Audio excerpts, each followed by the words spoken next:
Trekking போகிறவங்கலாம் பார்த்தீங்கன்னா வெளிச்சம் குறைய குறைய அவங்க வந்து ஒரு சேஃபான இடமா பார்த்து டென்ட் போட்டு நைட்டு அங்கே தங்கிட்டு அடுத்த நாள் விடியும் போது தான் வந்து வெளிச்சம் வரும்போது தான் போவாங்க. ஏன்னா இருட்டில் அவங்க போயிட்டாங்கன்னா வழி தவறி போயிடுவாங்களோ அப்படின்னு சொல்லி பயத்தில் அவங்க நைட்டு டென்ட் போட்டு தங்கிடுவாங்க.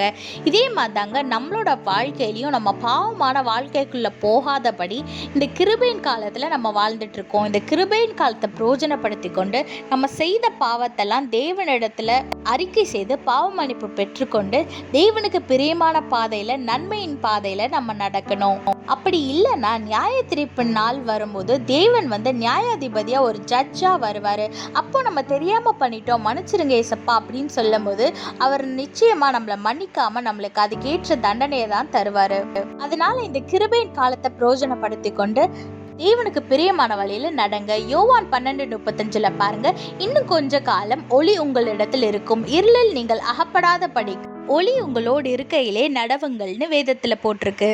அதனால உங்களுக்கு கொடுக்கப்பட்ட இந்த கிருபையின் காலத்திலே நன்மையான காரியங்களை செஞ்சு தேவனுக்கு பிரியமா நடந்து இந்த காலத்தை பிரயோஜனப்படுத்தி கொள்ளுங்க. அதே போல இருளில் நடக்காதபடிக்கு, அதாவது பாவத்தில் ஈடுபடாதபடிக்கும் ஜாக்கிரதையா இருங்க. கர்த்தர் உங்களோடு கூட இருந்து உங்களை ஆசீர்வதித்து உங்களுக்கு நல்ல சுகம், பலன், ஜீவன், ஆரோக்கியத்தை கட்டளையிட்டு பாவத்தை விட்டு விலக்கி நீதியின் பாதையில் நடக்க உதவி செய்வாராக. ஆமீன். உம்மை அதிகம் அதிகம் நேசிக்க கிருபை வேண்டுமே.